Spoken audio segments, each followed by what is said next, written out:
오늘 특별히 추수감사 주일 예배를 허락하신 하나님께 감사와 영광을 먼저 올려드립니다.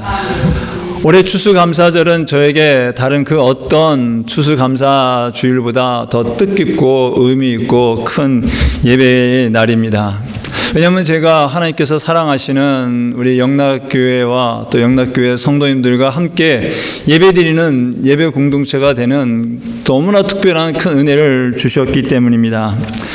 이러한 특별한 선물은 저에게만 준 것이 아니라 이곳에 함께 하시는 모든 분들, 여러분들의 삶 속에 여러분들에 맞는 하나님의 특별한 선물을 주셨으리라 믿습니다. 그렇기 때문에 우리는 오늘도 감사로 나아갈 줄로 믿습니다. 물론 어떤 분들께서는 한 해를 돌아보면서 이런저런 일들 때문에 감사가 쉽게 나오지 않는 부분도 있을 수도 있습니다. 그럼에도 불구하고 지금 이렇게 예배 가운데 함께 할 수 있다는 그 자체로, 우리 아까 찬송하고 말씀한 것처럼 호흡할 수 있다는 그 자체만으로도 우리는 충분히 하나님께 감사할 이유가 있다고 믿습니다. 오늘 우리가 이곳에 함께 예배드리는 그 자체가 우리 모두에게 준 하나님의 은혜임에 분명합니다. 그렇기 때문에 우리가 예배를 나가면서 감사로 영광 돌리기를 원합니다. 이전의 모든 일들은요, 오늘의 감사를 있게 하기 위한 하나님께서 하신 하나의 준비 과정이라고 저는 믿습니다.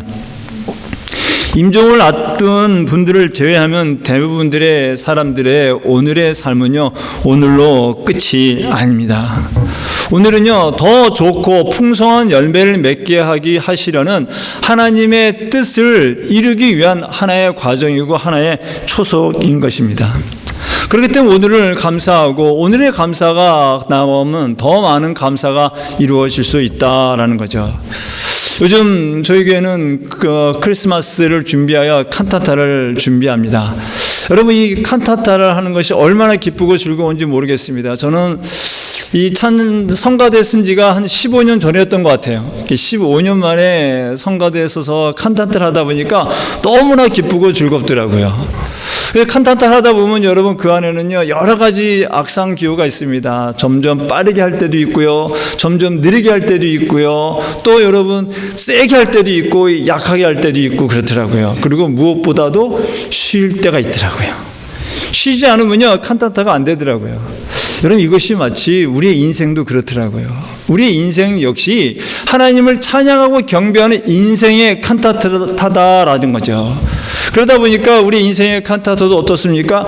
빠르게 갈 때도 있어요. 그렇죠? 우리 어르신들이 말씀하시기에 젊었을 때는 시간이 느리지만 나이가 연세가 들어가면 들어갈수록 그 인생의 속도가 나이와 비례한다라고 말씀하시잖아요. 그렇죠? 어떤 때는 빨리 갑니다. 빨리 가야 해요. 그렇죠? 어떤 때는 천천히 가기도 합니다. 어떤 때는 약하기도 해요. 어떤 때는 강하게 나가기도 합니다. 근데 어떻게 해요? 우리는 꼭 쉬어야 되는 거죠. 쉬셔야 됩니다, 여러분.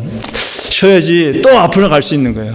근데 또 이 칸타타를 하다 보면요, 또 여러 가지 악상 기호 중에 점점 약하게 하다가 점점 세게 하는 부분이 있더라고요. 클라이막스죠. 거기서는 세게 하라고 합니다. 여러분, 우리 인생의 칸타타에서도 감사의 크레센도가 있다는 거죠. 처음에는 감사가 안 나와요. 어떻게 해야 할지는 몰라요. 무엇을 감사해야 할지 모릅니다. 그러나 하나님의 은혜 가운데 있으면요, 이 감사가 하나 두 개씩 생기다 보면요, 이 감사의 지경이 넓어지더란 얘기죠. 우리 이곳에 계신 영락의 모든 성도님들이 하나님께서 주신 은혜를 아시기에 감사하셨으리라 저는 확신합니다. 근데 여기서 멈추지 마시고요, 더 감사의 지경을 넓히시자고요. 더 넓히시고 더 기쁘게, 더 즐겁게, 더 강하게 하나님께 감사하는 삶 사는 저와 여러분 되어지길 간절히 축원합니다. 시편은요, 총 150편으로 되어 있습니다. 시편은 대부분인데 그 대부분의 시에는요, 시인이 누구인지 또 그 시의 배경이 어떤 것인지 아주 간략하게 쓰는 표제가 되어 있습니다. 그러나 총 34편의 시에서는요, 그 시인과 저자의 배경이 기록되지 않아서 저자가 누구인지 배경이 어떤 것인지 알 수 없기도 합니다. 오늘 우리가 함께 나누는 시편 118편도 그 시제가 없어서, 표제가 없어서 시인이 누구인지 어떤 배경인지 자세히는 모릅니다. 그러나 많은 분들은 이 시의 흐름이 다윗이 쓴 시와 비슷하다고 봅니다. 특별히 다윗이 사울로부터 도피할 때 또는 압살롬으로부터 도피할 때 쓴 시일 것이다 라고 추정을 하는데 확실하지는 않습니다. 그러나 한 가지 확실히 아는 것은요, 이 시인이 힘들고 어려운 고난을 겪었다는 거예요. 그 힘들고 어려운 고난 가운데 하나님께서 도우심을 경험함으로 말미암아 하나님께 감사를 했다라는 겁니다. 그 1절은요, 여호와께 감사하라, 그는 선하시며 그의 인자하심이 영원하미로다 라고 시작하는데, 그것만이 아니라요, 끝도 마찬가지입니다. 29절은 이렇게 말합니다. 여호와께 감사하라, 그는 선하시며 그의 인자하심이 영원하미로다. 시작과 끝이 여호와께 감사하다는 거예요. 여러분, 우리의 삶의 시작도 여호와께 감사하고 끝나는 날도 여호와께 감사를 할 줄로 믿습니다. 믿음의 시작을 시작하면서 하나님의 은혜를 받았을 때 감사가 나도 모르게 나오는 감사가 되고, 또 우리가 이 땅에서 생을 마치는 그 순간에도 여호와께 감사할 수 있는 저와 여러분이 되어지기를 바랍니다. 그렇다면 이 시인은 도대체 왜 이렇게 여호와께 감사를 했냐라는 거죠. 하나님을 믿지 않는 세상 분들은요, 대부분이 감사할 때는요, 감사할 거리가 있어요. 그렇죠? 감사할 일이 있을 때 감사하는 것이 보통의 일입니다. 그럼 그리스도인들은 어떨까요? 그리스도인들은 감사할 일이 없음에도 불구하고 하나님께서 범사에 감사하라 라고 하셨기에 무조건 기계적으로 감사를 해야 할까요? 입술로만 감사해야 될까요? 물론 어떤 목회자나 설교자들은, 신학자들은요, 감사는 해야 한다고 합니다. 무조건 감사하라고 합니다. 그러다 보면 감사가 더 저절로 난다라고 이야기도 합니다. 그 말에 저도 공감을 합니다. 그것이 맞다고 생각합니다. 그러나 그것이 쉽게만 되지는 않고요. 또 더 나아가 기계적으로 입술로만 하는 감사는요, 하나님께서 받지 않으신다는 거죠. 하나님께서는 진심으로 하는, 간절히 하는 마음으로 하는 감사를 진정으로 받으신다는 겁니다. 여러분, 그리스도인들도 인간이기에 희노애락의 감정이 있습니다. 그래서 힘들고 어려운 일이 닥치면요, 힘들기도 해요. 어렵기도 합니다. 아이고 어떡하지 라는 말도 은근히 나오기도 합니다. 어떤 일을 닥치면요, 두렵기도 해요. 떨리기도 합니다. 포기하고 싶은 마음이 생기기도 합니다. 답답하기도 하고요, 화도 나고 짜증도 날 수 있어요. 어떤 슬픈 일이 당하면요, 슬프기도 합니다. 그 슬픔은요, 슬픔을 토로할 수 있는 그 슬픔을 회복시키는 시간이 필요한 거예요. 단지 우리 그리스도인들은요, 그 시간들을 짧게 하는 거고 빨리 회복한다라는 거죠. 미국계에서 영향력 있는 목회자 중에 한 분이 하비스트 교회를 섬기시는 글렉 롤이라는 목사님이십니다. 이 목사님이 아드님이 교회에 오다가 교통사고로 그만 목숨을 잃었습니다. 그 시기에 그 감정을 페이스북에 기록을 했는데 이렇게 되어 있습니다. 말할 것도 없이 내 아들 크리스토퍼가 하늘로 갔을 때가 인생에서 가장 어려운 시기였다라고 말합니다. 그리고 또 여러분이 잘 아시는 목적을 이끄는 삶을 쓰신 리고넨 목사님도 막내 아드님이 우울증으로 극단적인 선택을 하고 너무나 슬퍼서 3개월 동안 설교를 하지 않으셨어요. 그 3개월 후에 이제부터 설교를 시작했고, 또 이런 일이 있은 후 약 3년이 지난 후에 목사님의 페이스북에 또 이렇게 글을 실었습니다. 지난 3년간 부활절은 저에게 견디기 어려운 날이었습니다. 3년 전 부활절을 마친 5일 후에 27살의 아들의 생을 마감했기 때문입니다. 이런 일이 있은 후 우리 가족은 인생의 최악의 암흑기를 보냈고 여전히 이 문제를 이겨내기 위해 노력하고 있습니다. 라고 고백을 했습니다. 여러분, 목회자들도 고난받고 아픈 일이 생기면 힘들기도 해요. 어느 목회자가 자녀를 잃었는데 그것을 기쁘고 감사하다고 하겠습니까? 여러분, 이분들이 힘들고 어려운 가운데서도 하나님께 감사해야 한다라는 것을 모르셨을까요? 아니요, 그분들은 분명히 아셨습니다. 물론 이분들이 제가 개인적으로 모르지만은 힘들고 어려움에도 감사를 했는지도 모르겠어요. 그러나 힘들고 어려운 시간을 보내야만 했다는 거죠. 그런 다음에 이제 그런 이야기를 하면서 하나님께 감사를 하게 된 겁니다. 근데 그냥 감사한 것은 아니라고 저는 봅니다. 기계적으로 그냥 의무적으로 감사한 거라고 생각하지는 않습니다. 그 힘들고 어려운 과정을 거치면서 하나님의 뜻을 깨달았기에, 그 이유를 깨달았기에 그들도 감사했다라고 저는 믿습니다. 본시의 시인도 여호와께 감사하라고 했을 때 그냥 아무 이유 없이 감사하는 것이 아니었습니다. 그에게도 분명히 여호와께 감사하라는 이유가 있었다는 겁니다. 1절은 이렇게 말하죠. 여호와께 감사하라. 그는 선하시며 그의 인자하심이 영원하미로다 라고 말하고 있습니다. 한글석에는 그 번역이 제대로 되어 있지 않지만 히브리 원어 성경에는요, 여기에 그 뭐뭐 때문이다 라고 하는 이유를 설명하는 접속사가 있습니다. 그래서 이 히브리 원어를 직독하면 이렇습니다. 여호와께 감사하라. 그는 선하시기 때문이고 그의 인자하심이 영원하기 때문이다 라고 말하고 있습니다. 시인이 여호와께 감사한 것은 첫 번째 이유는요, 그 여호와께서 선하시다는 것이에요. 이 선하다는 말은요, 단순히 어떤 착하다, 말을 잘 듣고 순종적이다, 또는 도덕적으로 윤리적으로 아무런 문제가 없다, 흠이 없다라는 것만을 이야기하는 것이 아닙니다. 이 하나님의 선하심은요, 존재로서 의미한다는 거죠. 여러분, 하나님은 항상 선하신 분이십니다. 항상 선하신 분이시기 때문에 하나님이 하시는 말씀과 하나님이 하시는 일은요, 항상 선하신 거예요. 그리고 하나님이 어느 때는 선하시고 어느 말은 선하시고 어느 말은 선하지 않다고 한다면은 우리가 어떻게 하나님을 믿고 따를 수 있겠습니까? 하나님께서는 항상 선하신 것이요. 비록 내가 원하는 대로 되지 않았고 내가 나를 힘들게 하고 아프게 하는 일이 있다 할지라도 하나님은 분명 선하다는 거예요. 그 일을 통하여 하나님의 선한 뜻을 이루고 나에게 유익이다라는 것들을 이 시인은 깨달았다라는 거죠. 하나님의 선하심은요, 결코 변감이 없습니다. 예전에도 선하셨고 지금도 선하시고 앞으로도 항상 선하신 분이라는 거죠. 그 하나님의 선하심이 감사할 이유라는 겁니다. 또 두 번째 시인이 여호와께 감사한 이유는요, 하나님의 인자하심이 영원하다라는 거예요. 인자라는 말은 지난번에도 얘기를 했지만 히브리어로 헤세드라고 합니다. 그 헤세드라는 것은 어떤 한두 단어로 단정 지을 수 없는 거예요. 하나님의 사랑, 하나님의 자비, 하나님의 긍휼하심, 하나님에 관련 모든 것들을 총체적으로 표현하는 단어로서 이거는 하나님에게만 해당되는 거고 하나님의 속성 중에 하나를 나타내는 단어입니다. 하나님의 사랑이라고 우리는 보편적으로 얘기할 수 있죠. 근데 이 시인은 뭐라고 합니까? 이런 하나님의 인자하심, 하나님의 사랑하심이 영원하다라고 말하고 있습니다.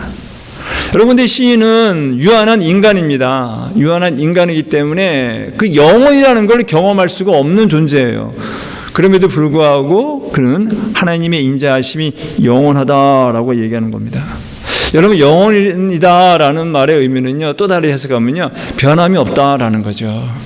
하나님의 인자하심, 하나님의 자비하심과 긍휼함과 사랑하심은요, 결코 변함이 없으시다는 거예요. 태초부터 하나님의 사랑은 유지했고 지금도 유지하고 앞으로도 유지한다는 겁니다. 결코 변함이 없다는 거죠. 그러나 그 하나님의 사랑하심, 인자하심에 하는 다양한 방법은 다양할 수 있다는 거예요. 때로는 풍성한 것으로 공급해 주시기도 합니다. 때로는 선한 것으로 좋은 것으로 인도해 주시기도 합니다. 때로는 길라잡이가 되기도 합니다. 때로는요, 징계도 하세요. 때로는 심판도 하세요. 때로는 나 몰라 하기도 한답니다. 근데 그렇다고 하나님께서 우리를 사랑하지 않는 게 아니에요. 그 역시 하나님께서 우리를 사랑하시는 거예요. 사랑하는 방법이 다르다 뿐이죠. 근데 시인은 이런 하나님의 사랑이 결코 변함이 없다는 것을 깨달았다는 거죠. 이 깨달은 것 때문에 그는 여호와께 감사를 한 겁니다. 근데 이렇게 하나님의 선하심과 인자하심이라는 것을 깨닫고 감사하는데 그거를 혼자만 감사한 건 아니에요. 주변 사람들에게 그 여호와의 선하심과 인자하심을 깨닫고 그것을 선포하라고 나누라고 합니다. 그것이 2절부터 4절인데요. 2절은 이렇게 말합니다. 이제 이스라엘은 말하기를 그의 인자하심이 영원하다 할지로다. 먼저 이스라엘 동포들에게 먼저 하나님의 선하심과 인자하심을 깨닫고 그것을 나누라는 거예요. 선포하라는 겁니다. 그리고 두 번째는 누굽니까? 아론이에요. 이제 아론의 집은 말하기를 그의 인자하심이 영원하다 할지로다. 아론의 집이라는 것은요, 이 제사장 집안을 말합니다. 그러면서 이것은 종교 지도자를 얘기하는 거죠. 사람들만 아니라 종교 지도자들이, 책임 있는 자들이 먼저 하나님의 선하심과 인자하심을 경험하고 그것을 전하라는 겁니다. 선포하라는 겁니다. 근데 그걸로 끝이 아니고 이제는 여호와를 경외하는 자들, 4절입니다. 이제 여호와를 경외하는 자는 말하기를 그의 인자하심이 영원하다 할지로다. 이스라엘 백성이 아니고 종교 지도가 아니더라도 여호와 하나님을 믿는 모든 자들은 말하기를 여호와는 선하시고 인자하다라는 것들을 그것을 선포하라라는 겁니다. 여러분, 이 하나님의 은혜를 받으면요 나타나는 공통점은 가만히 있지 않는다는 거예요. 나눈다는 겁니다. 여러분, 빈 컵에 물을 부어보세요. 처음에는 아무 변화가 없죠. 그냥 차곡차곡 쌓이기만 합니다. 근데 쌓일 때 계속 물을 부으면 어떻게 돼요? 계속 차곡차곡 하다가 넘치면 컵에서 흘러 넘치잖아요. 그렇죠? 계속 부으면요 흘러 넘치는 거예요. 하나님의 은혜가 이렇다는 겁니다, 여러분. 하나님의 은혜가 처음에 우리에게 임하면요 우리는 그것이 하나님의 은혜인지 아닌지 잘 분별을 못할 수 있어요. 아무런 변화가 없을 수 있습니다. 그럼에도 불구하고 하나님께서는 우리에게 계속 은혜를 부어주시는 거예요. 은혜를 부어주시고 은혜를 부어주시면 어느 때에 그 은혜가 은혜로 다가와서 우리의 삶에 영향을 미침으로 말미암아 우리의 입술로, 우리의 얼굴로, 우리의 손과 발로 그 은혜가 넘쳐난다는 겁니다. 흘러 넘친다는 겁니다. 그 흘러 넘칠 때 나타나는 것이 바로 감사죠. 물론 하나님의 은혜는요 우리가 나눌 때 조심해야 합니다. 은혜에 초점만 맞추면 안 돼요. 은혜에 초점을 맞춰서 기뻐하지만 사실은 그 은혜를 주신 그 주체이신 하나님을 봐야 한다는 거죠. 은혜만 보면요 스스로 우리는 교만해질 수 있고 나를 드러낼 수 있어요. 근데 그래서는 안 된다는 거죠. 은혜 주신 것에 분명히 감사하고 기뻐해야 되는데 더 해야 되는 것은요 그 은혜를 주신 하나님을 인정하고 하나님께 감사를 드려야 한다는 겁니다. 이렇게 은혜를 받으면요 변화되잖아요. 그렇죠? 알잖아요. 그 아는데 그 사람들이 계속 입술로 하나님을 얘기하고 하나님께 영광 돌리면 주변 사람들이 그것을 보고 도전하게 되는 거죠. 어떻게 해요? 기쁨으로 감사함으로 또 그들이 하나님에 대한 사모함을 갖게 되게 된다는 거죠. 그래서 은혜는 나눠야 되는 겁니다, 여러분. 이 시인은 받은 은혜가 있기 때문에 나눈 거예요. 그럼 도대체 이 시인은 어떻게 이런 은혜를 받았냐는 거죠. 어떻게 했길래 이런 하나님의 선하심과 인자하심에 그것을 깨닫는 은혜를 받았냐. 그냥 가만히 있어서 그냥 믿기만 해서 받을 수 있을까요? 예, 충분히 그럴 수 있습니다. 왜냐하면 하나님께서는 우리가 가만히 있어도 은혜 주시는 분이기 때문에 그렇습니다. 근데 본문에 있는 시인은요 가만히 있지만 않았어요. 그가 하나님의 선하심과 인자하심을 직접 경험을 했던 겁니다. 그래서 5절은 이렇게 말합니다. 내가 고통 중에 여호와께 부르짖었더니 여호와께서 응답하시고 나를 넓은 곳에 세우셨도다 라고 말하고 있습니다. 여기서 여러분 그 부르짖었다 또 응답하셨다 또 넓은 곳에 세우셨다라는 히브리어 단어의 시제는요 과거형입니다. 그렇기 때문에 이건 뭐예요? 이미 이전에 경험을 했다라는 거죠. 이 시인이 어떤 어려움을 겪었는지는 알 수 없으나 그 어려움 가운데 이 시인은요 하나님께 부르짖었다는 거예요. 부르짖었더니 하나님이 응답하셨다라는 겁니다. 여러분 우리 그리스도인들에게서 그 SOS 성경 구절이 있죠. 바로 예레미야 33장 3절 말씀. 여러분들 우리 안 나오나요? 예, 그 한번 제가 너는 내게 부르짖으라 내가 내게 응답하겠고 내가 알지 못하는 크고 은밀한 일을 내게 보이리라 나오네요. 다 같이 한번 외쳐볼까요? 너는 내게 부르짖으라 내가 내게 응답하겠고 내가 알지 못하는 크고 은밀한 일을 내게 보이리라. 아멘. 예, 하나님께서는 하나님 말씀에 불순종하는 이스라엘 백성들, 심판 앞에 있는 이스라엘 백성들을 향하여서도 부르짖으라는 거예요. 너희들이 내게 부르짖으면은 내가 너희들을 용서하겠다라는 거예요. 부르짖으라는 겁니다. 여러분 하물며 하나님 말씀에 불순종한 자들을 향해서도 부르짖으라 그러면 응답하겠다라고 말씀하셨는데 하물며 하나님 말씀에 순종하고 하나님만 믿고 따라가고 하는 자들이 부르짖었을 때 하나님께서 아무런 응답을 안 하시겠습니까? 당연히 하시죠. 그래서 예수님께서 이렇게 말씀하셨습니다. 누가복음 11장 11절에서부터 13절 말씀입니다. 너희 중에 아버지가 된 자로서 누가 아들이 생선을 달라 하는데 생선 대신에 뱀을 주며 알을 달라 하는데 정갈을 주겠느냐? 너희가 악할지라도 좋은 것을 자식에게 줄 줄 알거든 하물며 너희 하늘의 아버지께서 구하는 자에게 성령을 주시지 않겠느냐 하시니라 라고 말씀하고 있습니다. 부르짖으면 가장 좋은 걸 주신대요. 근데 가장 좋은 걸 주신다고 했는데 어떤 걸 주신다고 하셨습니까? 성령님을 주신다고 한 거예요. 여러분, 하나님께서 우리에게 주신 것은요, 우리가 원하는 것을 주신 것이 가장 좋은 것이 아니라 성령님이라는 거예요. 성령 충만함이 가장 좋은 선물이라는 겁니다, 여러분. 왜냐하면 성령 충만하면요, 성령 충만하면 내가 원하는 것을 얻지 않았다 할지라도 하나님께 감사할 수 있어요. 그래서 성령 충만할 때 우리에게 놀라운 것들을 일어나는 거란 거죠. 성령 충만하면요, 우리의 바람이 이루어지지 않아도 그저 감사가 자연스럽게 나타난다라는 겁니다. 그래서 하나님께서 우리에게 성령 충만함을, 성령을 우리가 예수 그리스도를 믿을 때 성령을 주신 거예요. 그 성령님이 우리의 임할 때, 충만할 때 우리는 감사가 넘친다는 거죠. 이 시인은 이제 그걸 경험한 거죠. 그리고 또 말합니다. 시인은 하나님께서 넓은 곳에 세워주셨다라고 얘기합니다. 이 넓은 곳이라는 것은 단순히 어떤 공간적으로 좁은 데서 넓은 곳으로 옮겨주셨다라는 것만이 아니에요. 물론 그런 의미도 있습니다만 또 하나의 의미는요, 자유케 한다라는 의미가 있습니다. 여러분, 고난 가운데, 어려운 환경 가운데 그 어려운 문제 해결되면요, 우리가 공간적으로, 피부적으로 넓게 자유롭게 느끼죠. 충분히 우리의 환경을 좋게 원하는 대로 복된 곳을 이끌어 주시기도 합니다. 근데 때로는요, 여러분, 우리의 환경이 변하지 않는다 할지라도 우리의 마음의 지경을 넓혀 주셨기 때문에 우리에게 참 자유를 주신다는 거죠. 성령 충만함으로 인하여 하나님의 것을 깨달으면요, 우리의 환경이 변하지 않아도 우리는 그 속에서 감사가 넘쳐요. 그래서 은혜 받으면요, 여러분, 환경이 바뀌지 않아도 감사가 넘치고 기쁨이 넘치지 않습니까? 그게 왜 그래요? 우리의 마음에 자유함이 있게 된다는 거죠. 두렵고 떨리고 움켜잡았던 것에서 자유함이 있다 보니까 기쁨이 넘치고 감사가 넘치는 겁니다. 제가 경험한 것을 이제 설교 가운데 한번 나누려고 생각을 하고 있었는데, 이번 주 신방하는 가운데 우리 성도님이 먼저 물어보시더라고요.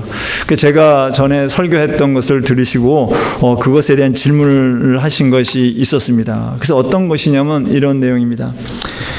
제가 이제 학업을 마치고 목회자가 되기 위해서 신학을 하려고 했을 때, 그 당시에는 이제 모든 학업을 마쳤기 때문에 재정적으로 부족한 상황이었습니다. 부족하던 가운데 신학교 가려고 하다 보니까 자연히 등록금 이런 것이 걱정이 됐죠.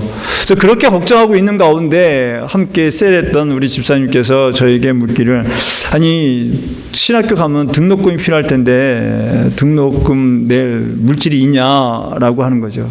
그래서 저는 난 없다고. 그래서 나는 그저 하기만 하면 한다고, 하나님께서 하라고 했기 때문에 한다고. 그래서 신학교를 신청했고 합격했는데 등록금이 없어서 못 간다면 그건 내 탓이 아니라고. 그 하나님이 책임져야 할 일이다라는 말을 저도 모르게 얘기하게 되더라고요.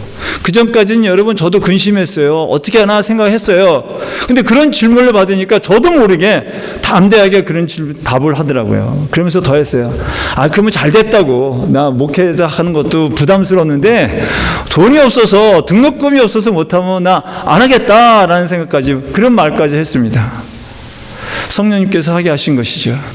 그런 다음에 그 일이 있은 후 며칠 후에 저희 교회에 함께 다녔던 그 정신과 의사로서 은퇴하신 부부가 계신데 저희들을 참 많이 사랑해 주셨습니다. 그래서 불러다가 골프장도 많이 데려가 주시고 저녁도 많이 사주시고 이것저것 많이 도와주신 분들인데, 이분들이 저희가 신학교 간다는 소리를 들으시고 또 저녁을 초대하시면서 묻기를, 신학교 간다고 하는데 등록금 있냐라고 물으시는 거예요. 그래서 기도하고 있는 중입니다 라고 얘기하니까 그 분께서, 그러면 당신이 3년 동안 등록금을 주시겠다는 거예요.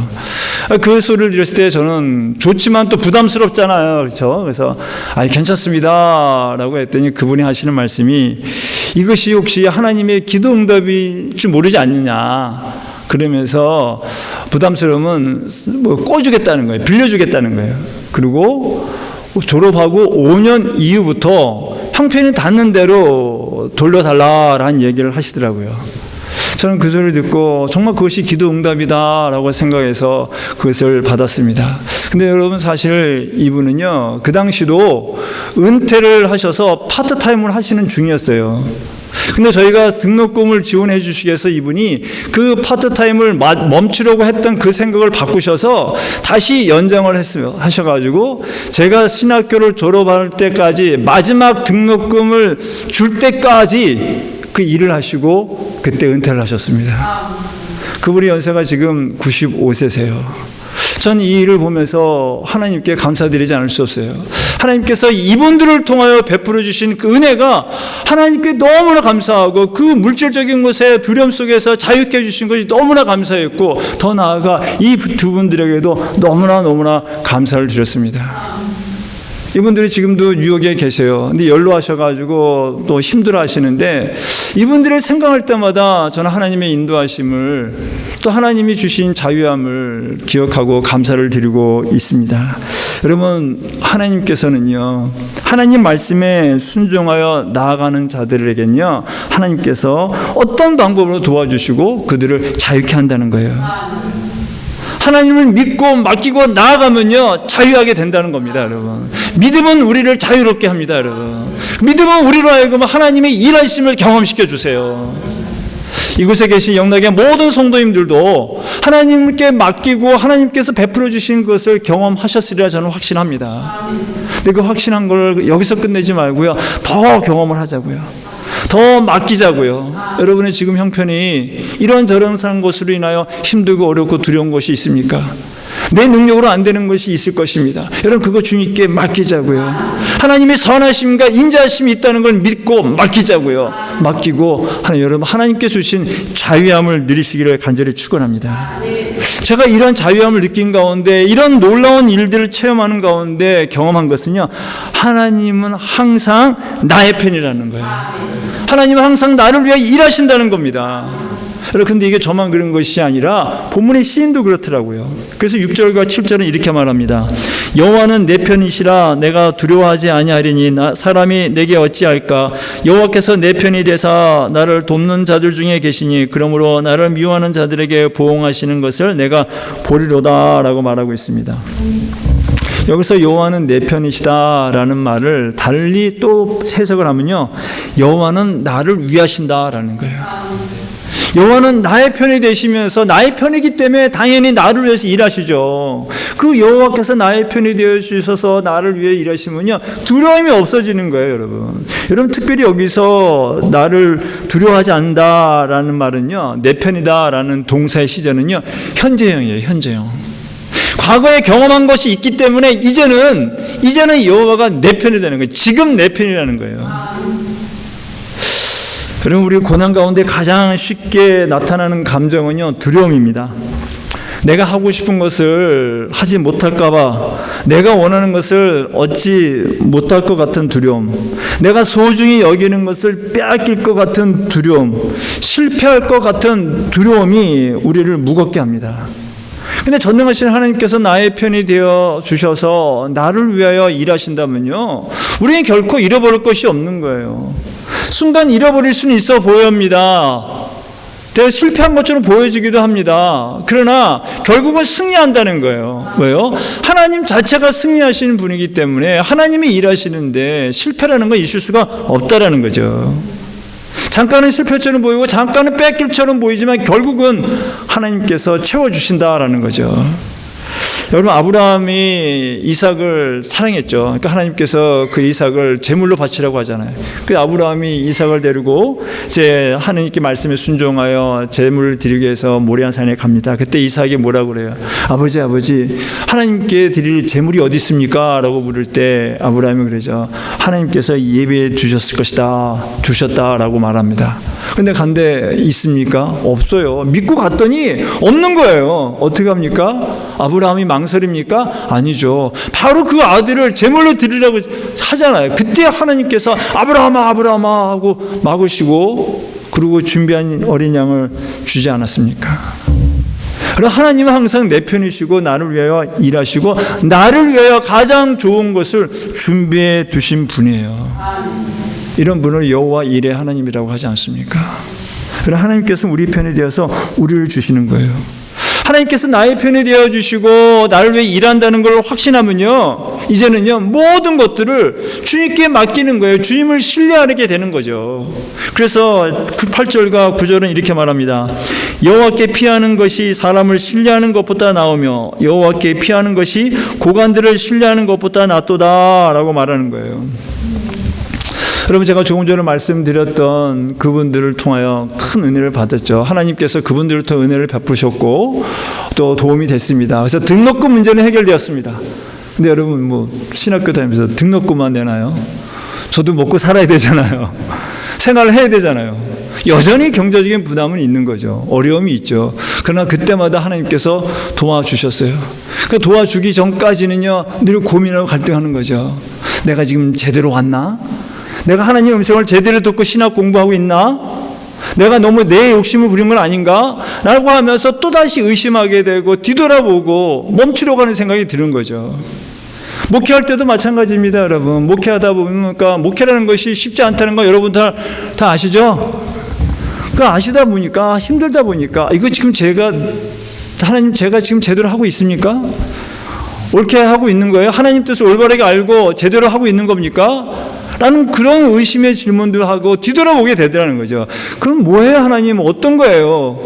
이런 질문이 생길 때마다 하나님께서는 그분들이 생각나게 하시더라고요. 그분들을 통하여 베풀어 주신, 그분들을 통하여 신학을 시작하게 하신 그 하나님의 것들을 기억하다 보니까, 아, 하나님 알겠습니다. 하나님이 인도하셨음을 제가 다시 한번 깨닫습니다. 앞으로 나아가겠습니다 라고 매번 그걸 깨닫고 하나님께 맡기게 됐고 지금까지 왔습니다. 앞으로도 마찬가지일 거예요. 여러분, 이렇게 이런 하나님의 놀라운 도우심과 인자하심을 경험하면요 이제 하나님을 신뢰하는 거예요. 물론 처음부터 안 될 수도 있어요. 한 번 경험했다고 되지 않더라고요. 그러나 하나님께서 이런 것을 계속 경험시켜 주심으로 말미암아 하나님을 더욱 신뢰하고 의지하게 하시더라라는 거죠. 여러분, 세상에 의지하고 신뢰할 것이 무엇이 있겠습니까? 여러분, 세상에 권력이 있는 분들이 권력이 있어도 얼마나 그 권력에 갑니까? 요즘 세상에 가장 큰 권력이 있는 분은 트럼프잖아요. 그렇죠? 트럼프도 이제 4년도 채 안 남았어요. 그렇죠? 그분이 이미 한번 연임하셨기 때문에 더 이상 안 되잖아요. 유한하다는 거예요. 여러분, 재물도 마찬가지예요. 재물도 많지만 그것이 유한하지 않아요. 그렇다고 여러분, 권력 있는 분들이나 물질이 있는 분들이 돕지 않는다는 건 아니에요. 그분도 물론 충분히 도와주십니다. 하나님께서 그런 분들을 통하여 돕고 베풀기도 하고 고맙고 감사한 거예요. 그러나 근본적인 문제는 해결이 안 된다는 거죠. 우리의 영혼의 문제는 해결할 수 없다는 거예요. 우리의 영혼의 문제를 해결하신 분은, 우리의 영혼을 온전히 맡길 수 있는 분은 오직 하나님 한 분이라는 거죠.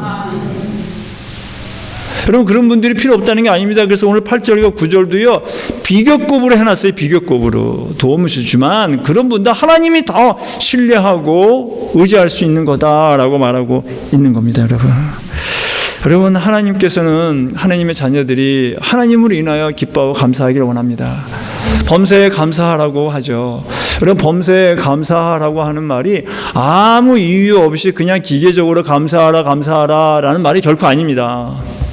범사에 감사할 이유가 있다는 거예요.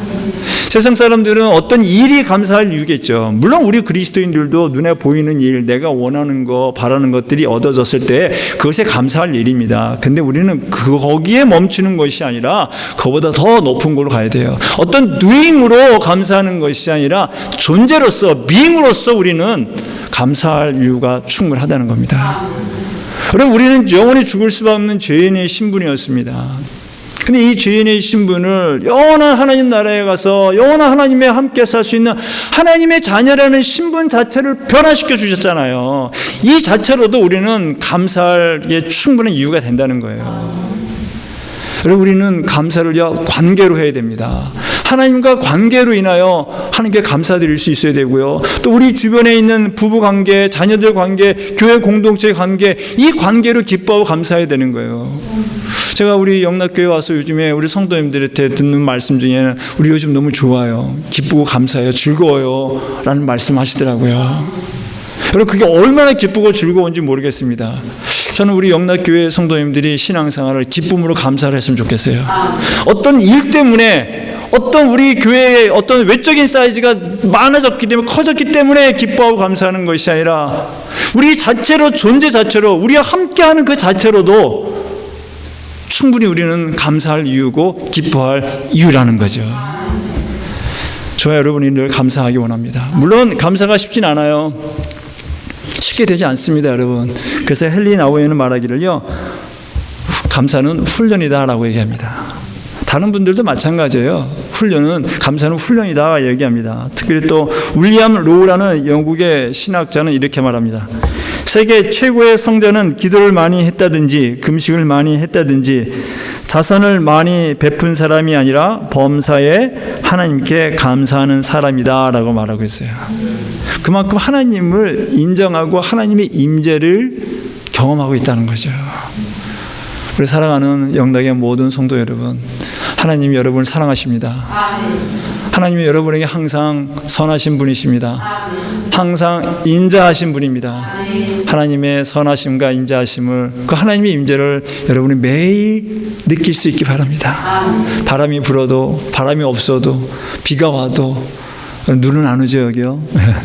여러분 늘 하나님의 임재를 경험하시면서 그 임재 때문에 하나님께 감사드리는, 감사가 넘치는 삶 사는 저와 여러분 되어지기를 간절히 축원합니다.